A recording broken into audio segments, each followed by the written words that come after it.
Hi, welcome to Gary's Grow Your Own Food. Today I'm going to try to do a tour of the whole garden and show you I got a couple new trees in and kind of show you how everything's going. This here's the carrots that I've been growing here, and pull one out to see how they're doing. They're just starting to come on, so I mean that's still eating size, but I think these supposed to get really big. Over here, some of this is the tree that I rooted, from the lemonade tree. This here, and it's starting to throw out that flush of growth. That's why we want to keep them fertilized. And the reason I didn't say the name of this is because I can't. They've kind of cut the name of it off. If I go look it up, I'll find it because it's the only other one there. But anyway, it's one of the oranges I bought this year. This here, it's a loquat, and it's got a fair amount of fruit on it. Those there are dead, but the others are okay. And at least we get tasted. We haven't even tasted this one before. So anyway, I was growing this one in the pot for that reason, because we tend to always freeze out on the fruit. Seemed like the last few years. The garlic over here is coming up, doing okay also. There's my lychee tree, the new lychee tree. It's doing well. This is my new Kishu. It is a seedless mandarin, very sweet. The kids like to eat it, easy to peel. I did finally find it. They came back from the U.S. citrus fruit growers. Anyway, like I say, I am impressed with this. I mean, they're small trees, but they are looking nice. I also got another one. This is the N33 navel orange, and I really like it also. It's very, very sweet navel. Now it doesn't peel very easy. It's kind of a pain in the rear to do that, but it is very sweet, juicy navel orange. And these are the other ones I've got growing. This is a Pomelo, the Oro Blanco on it. And one thing you want to always try to remember to do is take these stupid little tags off. And I don't know why they do it, but if you don't cut these off, they will hinder your tree. So, and it's starting to throw off some flush of growth. Same with this, and you just starting to see it's come a flush of growth. This one here is that's the brand name Sumo. It's a Sumo, but it's a Shira. I can't remember how to say it. I remember one of these days. I got two of them. This is the other one, and one I might play with. I don't know for sure. And then this here is the Valencia orange, and it's throwing out flush of growth too. Here are the tomato plants that are extras that I have. I always plant more because you never know how many they're going to make. And actually, at this size is probably the size you ought to plant them, because now I can take these seeds, these plants, and you can pull them up, and that's how they're supposed to come out. You pull them right out. You don't have to push them out. So I planted about a week early, but you know, and I do like these because, like I say, all those roots are growing down. They're not growing up. They're not growing around, and you plug them right back in and plant them. So anyway, I've got a bunch of nice looking plants, but I do got a couple of people I'm supposed to give some to, and I've got some extra. So if you're local, give me a holler. And the other stuff that I've got growing, this is Cherry of the Rio Grande. I don't know if it's going to put out any fruit. It suffers pretty hard damage, but it got down to 15 degrees and it sat right there. It had no protection whatsoever other than the house. And this here's some of the dwarfs, and they're starting to take off and grow, and I'll put those up in pots. There's the micros, and they're already going to start blooming. I need to set them in bigger pots. And there's the Fuzzy Wuzzy, that's also a dwarf. And there's a dwarf that just came up from seed that I've kept alive this winter, so it's starting to bloom out. Hopefully it'll start putting up some fruit pretty quickly. The other trees I've got, they're starting to flush. When you start to see that happen, that's when they're going to grow, because citrus grows in flushes. They'll grow like 6, 7. Okay, we're back. Battery died on us. On these flushes, if you don't have it properly fertilized and it's don't have enough nitrogen or some other element, it's just going to skip the flush. So if you got a plant out there that's been sitting there for a couple of months and it's not grown any, and it's got kind of pale leaves to it, you're going to need to shoot some fertilizer to it most likely nitrogen, or like I said, if the nutrients aren't there, it's just not going to grow. It's just going to sit there. So I know this will get plenty of nutrients. It's got a nice little flush going to it. This here is just now starting to flush too. If you look on it, so all this stuff should start flushing and growing. This is my longan tree, and it did suffer more damage than I anticipated, but we'll see if it blooms out or not. It's still early for it to be blooming. This here is the pomelo, and it has got all kinds of blooms on it, fixing to bloom out. I need to trim that tree off because it broke. So it's got a lot on it. The Myers lemon, it's got the kind of unique blooms on them, and they're starting to bloom. So everything's really starting to bloom out. This one's I've lived it for longer than that one, I guess, because this, and actually it only produced 2 last year, but this year it should produce more.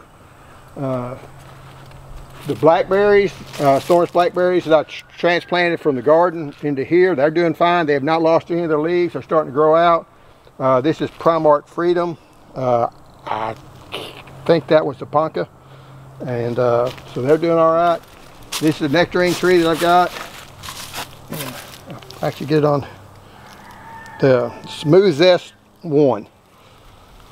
Now maybe I can remember it. If I don't remember it, you can go back and look on the deal. And it's got some nectarines on it coming up. And also something's, it needs to probably be sprayed. Nectarines here are kind of tough because they you know, everything couches attack them, you know, because it doesn't have any fuzz. Your old traditional fuzzy peaches they used to have back in the 50s and stuff, the good thing about them was that fuzz would actually keep both the plum cuculia off of it more and also help with the brown rot. But now they got the smoother peaches and nectarines, you don't have that protection. Some of this stuff is starting to bolt, you know, that time of year. And never got my broccoli planted. Not sure if we're going to or not. This over here is my oregano. See, Patrick is asking about buying oregano. I said, we got it. All you got to do is dry it. So the oregano is really growing good and doing well. And then this one did go ahead and start blooming out. It doesn't have a lot of blooms to it though. That's kind of this. And this is a Trilite.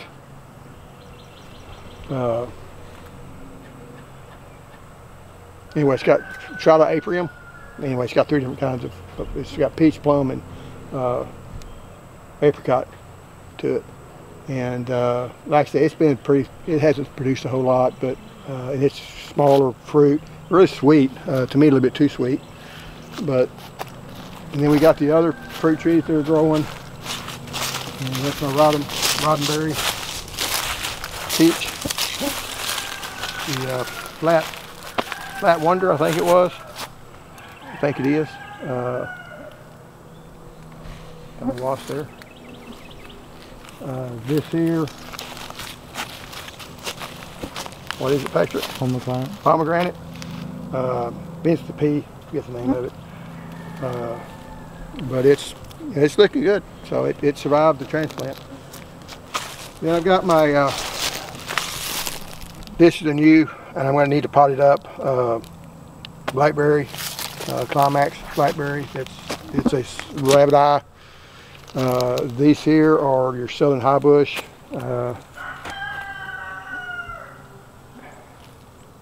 I think that's also the Sweet Crisp. And this here, like I say, it's got this is the O'Neill, and it's already got the blueberries on it. So, you know, they went ahead and pollinated, and they got blueberries on it.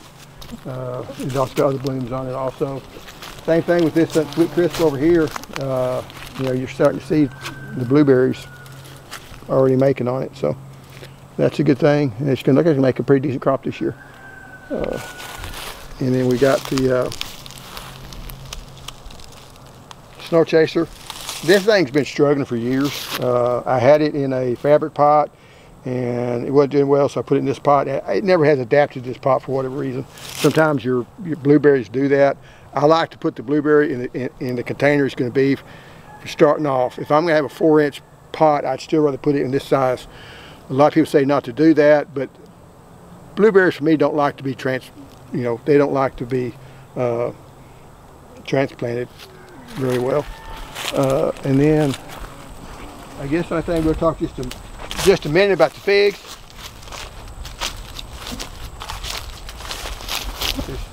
And I talk about this. This is another, the size of the. I think this is Tropic Beauty.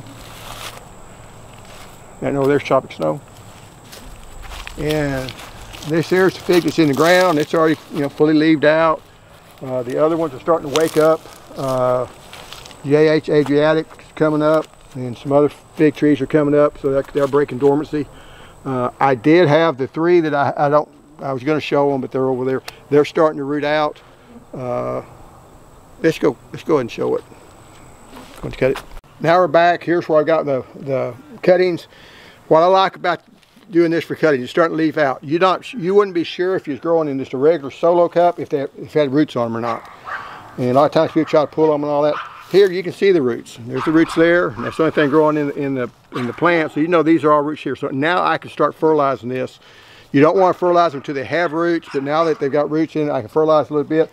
I'll still go ahead and let it develop more roots, so when I transplant it, it won't fall apart and break the roots on it. Now this one here, you look at it, it doesn't like have any roots, but if you flip it just a little bit, you're starting to see the roots come in here. So it's got roots on it also. And this one over here, the JH Adriatic, and you're seeing little roots starting right there. So it's just now starting, so if I do know it's got some roots on it, otherwise you wouldn't know. That's why I like to use clear solo cups. Now my cuttings on the citrus just didn't do well at all this year, and I think it's the timing down. You have to cut them at certain months, and I'm not sure exactly when, but one year I had about 50% success rate. These 2 might make it. They're only 2 that's, the rest of these are dead. But those 2, they haven't died yet. And the one over there that I showed you, it stayed like this all the way up to I think August. And then it started putting out leaves. So as long as they're green, they're still alive. Don't give up on them. Keep them moist. Don't overwater them. I'll put these, I do usually have those underneath that tree so I don't get too much sunlight. But anyway, next up we're going to go over to the main garden and go look at it. Okay, now we're going to be planting the corn, and on the corn I use the stick. It's called Nalo, N-A-L-O, flint corn, and it's a flower type corn, and I'm using the pipe to just, this way I don't have to bend over and place the seed down. It gets pretty good placement. I'm going about every 6 to 10 inches apart, and just going down the row planting it. This is, to me, it's an easy trick to save your back. May not mean as much to you if you're younger, but if you're older, you try to use everything you can to help them bend it over. And it also places pretty close. Rather than trying to bend over and drop it, I can actually put it pretty close where I want the seed. After I plant the seed here, I will come back over with a rake over the top of it and just throw the loose soil over the top. I watered down the furrow just so I would have some moisture to go and get sprout. We're supposed to get some rain next week, or next week, Monday or Tuesday, so we'll see. And that'll get the corn planted here. I was going to plant the sweet corn first, but with all the stuff going with my wife, this to me, I can plant this, it'll be good. And if I'm gone for a week or 10 days, it doesn't matter, because it's going to be, I'm going to be using it for meal corn, for cornmeal, so it's not imperative. Sometimes with your sweet corns, you only got 3 or 4 days on some of that sweet corn to get it when it's at maximum ripeness, maximum sweetness. So it's a little more, and it's also a little more picky about watering and stuff like that. I will come back before I cover this up. I'm going to throw some fertilizer on it, because corn loves water, it loves fertilizer, and you got to put a lot of nitrogen down on it to make it grow. And even I kind of hesitate sometimes on the corn of putting that much fertilizer down, but it's kind of what it takes. You never want that corn to be stressed. If you can, keep from it, especially when it starts to starts forming for the talus on it. But anyway, we'll go on to the next part of the garden. Okay, now we're at the cover crop area where I planted the cover crop. I did go by and shred down or mow down the radishes, the daikon radish. So I'm going to go back here later and till this up. Probably won't do it today because I'm running out of time. But we did have the pear trees are blooming. I got 2 pears blooming at the same time, so that's good. And if you come over this way, I'll try to face the camera so you can hear me. The peaches are blooming. they're doing well. The potatoes that I planted here, they haven't come up. The weeds are growing a little bit, but we haven't got a rain on since I planted them, so I'm not worried. But you know, they haven't done anything since I planted them. And then we do have our onions. Now, one thing I've noticed on the onions, most of them are looking, some of them are looking really well. You get down further in, if you'll notice, they're starting to get some type of nutrient deficiency or something. Water, should have plenty of water, but you know, they're not doing like I'd hoped to down on that other end. I may throw some more fertilizer on it and see if that helps. That's kind of my go-to. Now, this orange tree that I was kind of worried about, it is starting to put out some bloom, so it's going to make some. Hopefully, it'll make some this year. Even though it took some hard hits, it's actually going to go ahead and make. This is my Odom Chickasaw plum. It's bloomed out all over the place. It should throw on a lot of fruit. My Gulf Rose plum, it's bloomed and it's got some fruit on it. Hopefully they're pollinated and they'll work okay. You see a little fruitless on it. I'm gonna have to start spraying here pretty soon to keep the fungus off of them. And then look for the plum curculio, because I know it'll come, and hopefully we just have to spray once for it. I don't spray on the plum curculio till I see you'll see a half moon and a dot in the middle, or even just a half moon crescent. They'll cut a crescent in it, looks like a crescent moon. They'll do that, and then they'll put another dot, and that's where they lay the egg. And you go back there and spray that, and try to kill those, stop that from happening, and then pick the ones that they've already stung. But usually they have to have about 3 nights in a row, 70-degree weather at nighttime as a low, and that's whenever they come out. So that's why I kind of used last year, and sure enough, the date that they're supposed to come out, they came out and it was raining that day, and they still came out and bit a bunch of stuff. But we was able to spray it and kill it, and able to kill it in one time. Of course, then we had to freeze, and it really didn't matter except for a few plums that made. But anyway, next we'll go look at tomatoes. Okay, these are the tomatoes that we planted. They're looking really good. I did water them today. They got nice green leaves on it, so I know they've got plenty of fertilizer, so there's no use putting more fertilizer on them right now. Haven't lost any yet, so I hadn't had to replant anything. I did go ahead and till up the rest of the radishes on this end. I'm going to plant, that's where I'm going to plant my watermelons and cantaloupes. I think I'm going to do that next Saturday and let this have a chance to die down. That's a little tiller that's Sun Joe tiller that I used, and it works okay. I mean, I wouldn't want to break out new ground with it, but for tilling up the radishes, it did all right. But like I say, all my peaches and plums and all that are making. This is one of the, I forget the name of it, next to plums. This one's got the red leaves on it, and it's bloomed out, and for whatever reason, it is a nectar plum. So it's one of the first things that the plum curculio hit.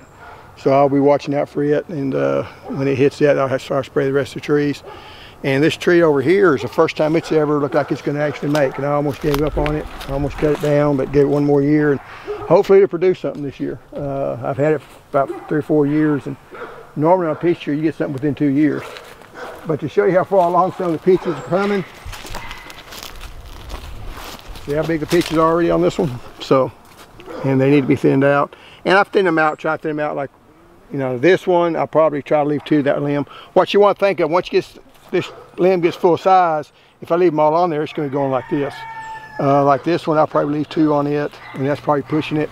But, you know, I let them get just a little bit bigger. Ones like this you don't like because they're going to have right there, they're going to kind of have a tendency to rot, so I'll probably pull that one off. Maybe leave that one, you know. But we'll see. I have not had a chance to spray yet, and I've not had a chance to even go back and trim up my trees. And you know, you need to trim the trees back and thin them out and stuff, but just hadn't had a chance to do it. I guess go ahead and finish this. Let's do that.